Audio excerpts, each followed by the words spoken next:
ICM Halftrack Ambulance Part 6, Weathering and Final Touches. Hi guys, welcome back to the channel, and if you're new here, it's good to have you with us. You're very welcome. So, let's see if we can finish this today.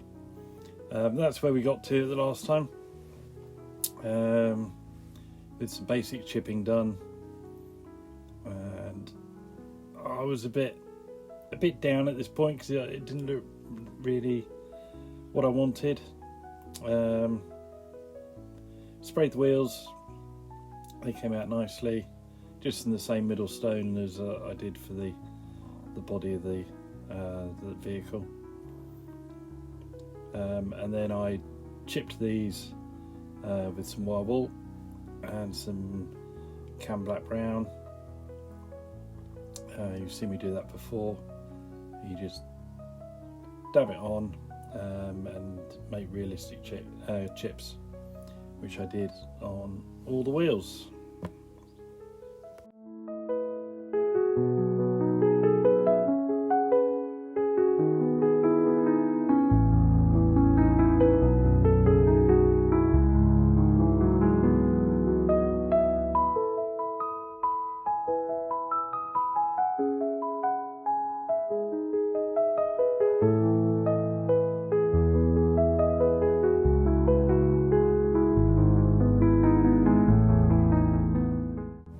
That's what I ended up with when they were done.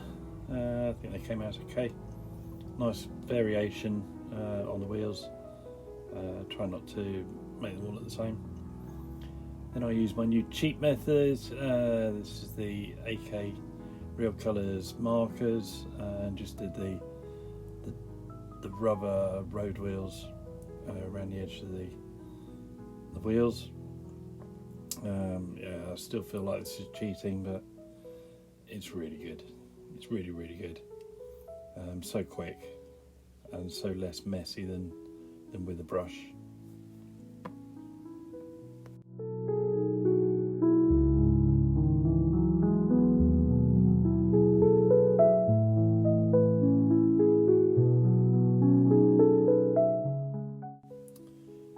I also use the aluminium Real Colour marker just to do the teeth around the main sprocket, and also any bits that the tracks would rub on.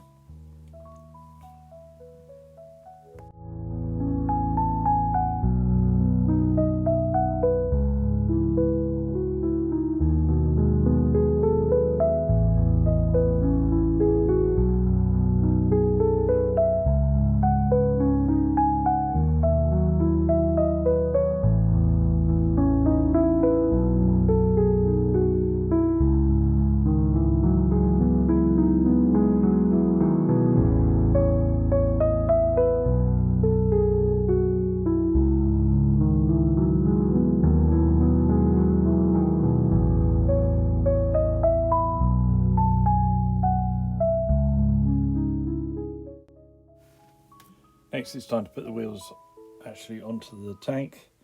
I'm using Ammo Ultra Glue for this. It's just a nice PVA glue that gives a really nice strong bond. These went on really nicely. Good positive fit. Yeah, look really good.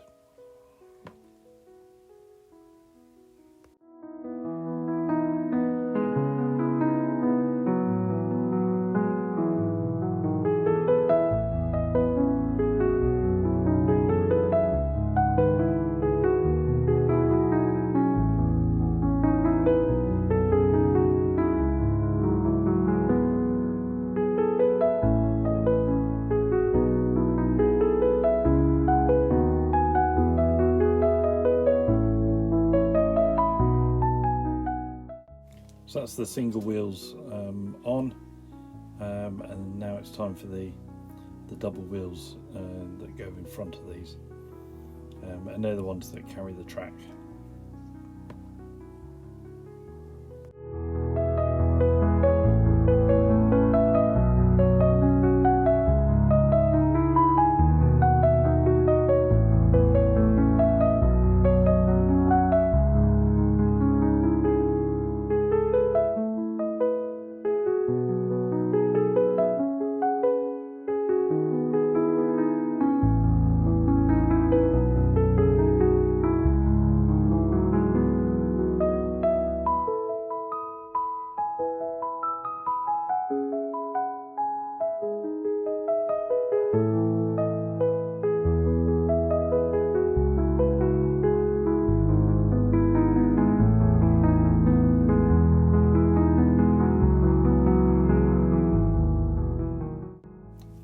that's all the wheels in place. They look really, really good. Really happy with them. Okay, time to get it dirty. I'm using, for a change, normally I would use oil paints, but for a change I'm using a MIG enamel wash. This is brown wash for German dark yellow. Just going around all the raised areas, all the panel lines, and then I'll come through afterwards and blend it in with some odorless thinner. And I'm being quite generous with it, and then I'll blend it away and use it to make lots of stains and marks on the body of the tank. I'm also going over the white decals just to blend them in, make them not look so stark. So you go around all the windows, the openings in the body, around all the tools, all the tool clamps, and all around the body.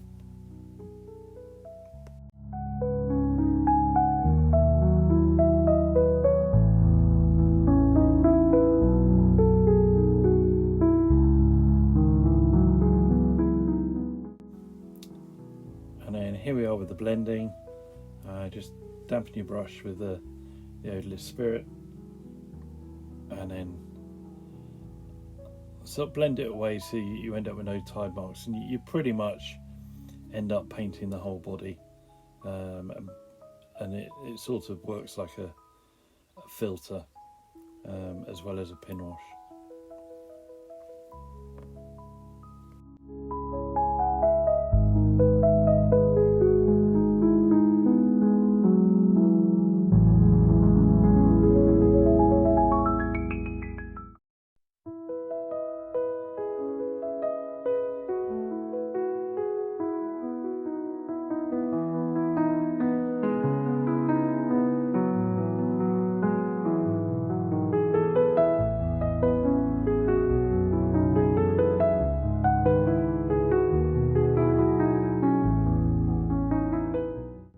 You see how it's really worked on that bonnet, how it really gives it the look of some wear and tear. It's still quite wet at this stage, which is why it's shining in the light, but yeah, it looks good. And now we carry on with the back of the vehicle. And again, all the door hinges and the panel lines and the gaps between the doors will get a good layer.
So once all the washes were done and dry, I moved on to the the tools.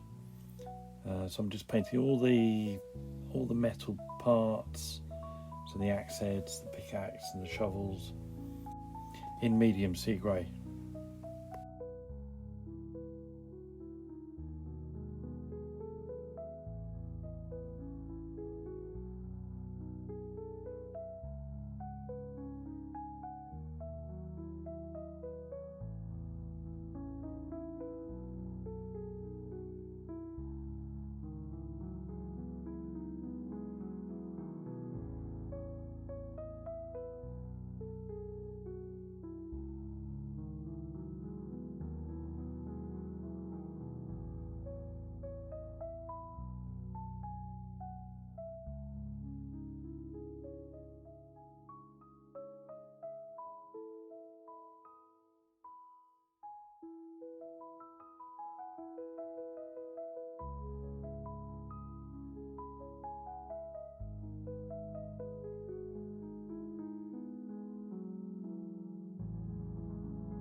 Now the handles for the equipment are painted in a base coat of Iraqi sand, just for the wooden parts. So again, pickaxe, the axe and both shovels.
I'm just using streaking grime from AK just to along the edges and the joins between the wood and the tool clamps and where they meet the metalwork, and then this will be blended in just to provide some sort of view of wood grain and some fake shadows. So just dabbing a bit on where all the panel lines, if you like, are, and then I'll come in after and blend this away.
This is the blending stage, and you just blend it away from the main concentration of the dark brown paint. Put it down the handle of the shovel in this case, and it just makes a decent representation of wood.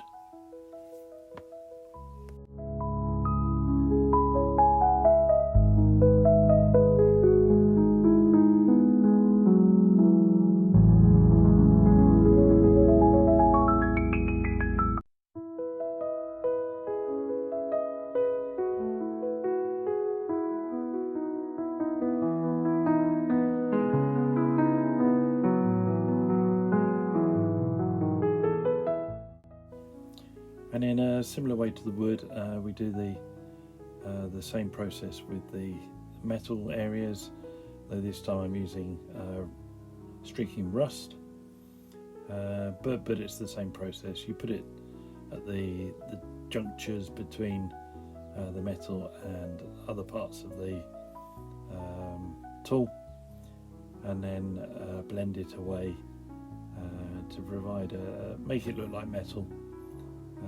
And also provide some sort of fake shadow.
Okay, now we get on to probably the most frustrating part of the build. This is, putting the tracks on. If you didn't see me making the tracks, that was in my last video. I'll put a link in the description. They're resin 3D printed, all held together with beading wire. So they're really nice and flexible. But it's, as you can see, it's quite fiddly. I tried to do it while the drive sprocket was still not properly glued, which just led to more problems. So I ended up super gluing that in, and yeah, you can see it's quite fiddly. They're not quite the right dimensions for the sprocket. But you can't see it on the finished thing.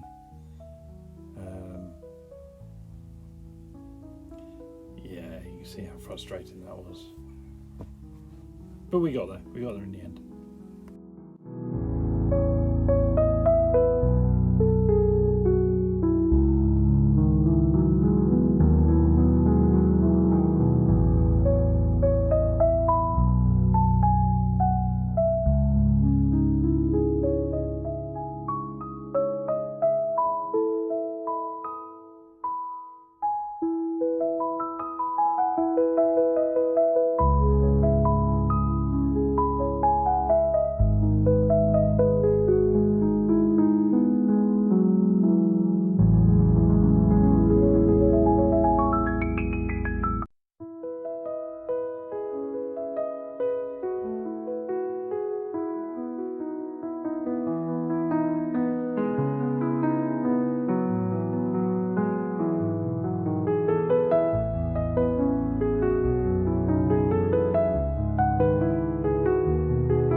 I super glued them around as I went, and guess what?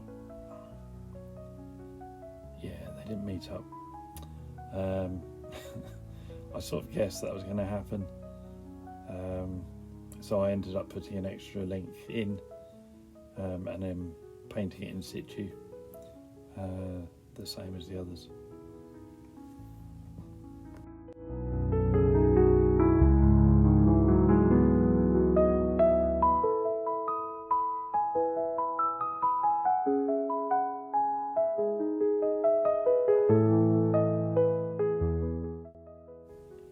That's it with the extra link in. You really can't notice it at the end, but it was just a bit frustrating. They went together really well. I put the wheels on as well, and yeah, it's looking quite nice now.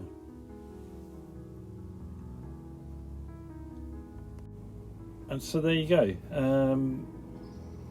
That's what I've done. I think it's just about there. There's a few tiny little bits to do, but I'll do that when I integrate it into a diorama. Yes, I am making a diorama for this one, as it comes with figures. I'm more pleased with it now than I was at the beginning of the video. I think it's come out all right. So I'll leave you now with some photos of the finished thing.